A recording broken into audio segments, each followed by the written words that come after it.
കഴിഞ്ഞ ദിവസം 15-ാം തീയതി കരുവാരക്കുണ്ട് പോലീസ് സ്റ്റേഷൻ പരിധിയിൽ നിന്ന് ഒരു മിസ്സിംഗ് ഇൻഫർമേഷനായിട്ട് ഒരു പെൺകുട്ടിയുടെ മിസ്സിംഗ് ആയിട്ട് രജിസ്റ്റർ ചെയ്ത കേരള പോലീസ് ആക്ട് 57 പ്രകാരം എടുത്ത ക്രൈമിന്റെ ഇൻവെസ്റ്റിഗേഷൻ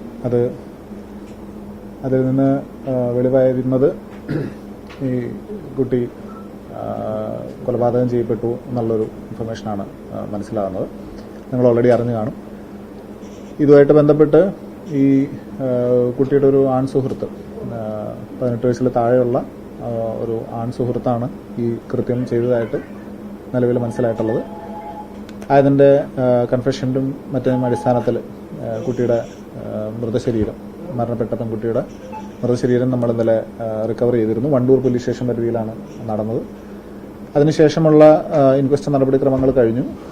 ഇന്നിപ്പോൾ പോസ്റ്റ്മോർട്ടം നടന്നുകൊണ്ടിരിക്കുന്നതാണ്. ഇപ്പം നിലവിൽ ഉള്ള റെഗുലേഷൻസ് പ്രകാരം ഈ കുട്ടി ബലാത്സംഗം ചെയ്യപ്പെട്ടിട്ടുണ്ട് എന്നുള്ളതും ഇതേ പ്രതി തന്നെ ആ ഓഫൻസ് കൂടി നടത്തിയതായിട്ടുള്ളതാണ് നിലവിൽ മനസ്സിലായിട്ടുള്ളത്. CDR കളക്ട് ചെയ്ത അത് പ്രകാരമുള്ള അന്വേഷണവും ആ സമയത്ത് അവർ അവനെ വിളിച്ചിരുന്നതായിട്ടുള്ള ആളുകളെല്ലാം നമ്മൾ വെരിഫൈ ചെയ്തുകൊണ്ടിരിക്കുകയാണ്. പക്ഷേ ഇപ്പോൾ ഈ മൊമെന്റ് വരേക്കും നമുക്ക് മറ്റൊരു ഇന്റർവെൻഷൻ ഉള്ളതായിട്ട് അറിയാൻ കഴിഞ്ഞിട്ടില്ല. പക്ഷെ അത് തീർച്ചയായിട്ടും വിശദമായിട്ട് തന്നെ പരിശോധിക്കും.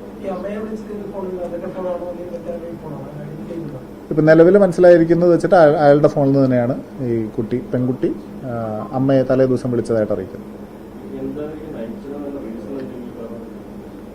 പ്രണയമായിട്ട് ബന്ധപ്പെട്ടിട്ടുള്ള ഒരു അസ്വാരസ്യമാണ് നമുക്ക് പ്രാഥമികമായിട്ട് മനസ്സിലാവുന്നത്. പക്ഷെ എന്നിരിക്കലും മോട്ടീവ് എന്നുള്ളത് കുറച്ചുകൂടി ഡീറ്റെയിൽ ആയിട്ട് പോകേണ്ടതുണ്ട്. പിന്നെ നമ്മളുടെയും പരിമിതികൾ കുട്ടിയായതുകൊണ്ട് തന്നെയുള്ള ക്വസ്റ്റ്യനിങ്ങിന്റെ പരിമിതികളും എല്ലാം ഉൾക്കൊണ്ടുകൊണ്ട് തന്നെ തീർച്ചയായിട്ടും കൂടുതലായിട്ട് അന്വേഷിക്കേണ്ടതുണ്ട്. അതിനകത്തേക്ക് വേറെ ഏതെങ്കിലും രീതിയിലുള്ള ഒരു മോട്ടീവ് അതിനകത്ത് ഉണ്ടായിരുന്നു എന്നുള്ളത് പ്രാഥമികമായിട്ട് ഈ പറഞ്ഞ കാര്യം തന്നെയാണ് മനസ്സിലാവുന്നത്. കേസ് എന്തായാലും ഉള്ളതായിട്ട് എൻ്റെ അറിവിലില്ല. ഈ പരാതികളുടെ കാര്യം നമ്മൾ പരിശോധിക്കേണ്ടിയിരിക്കുന്നു.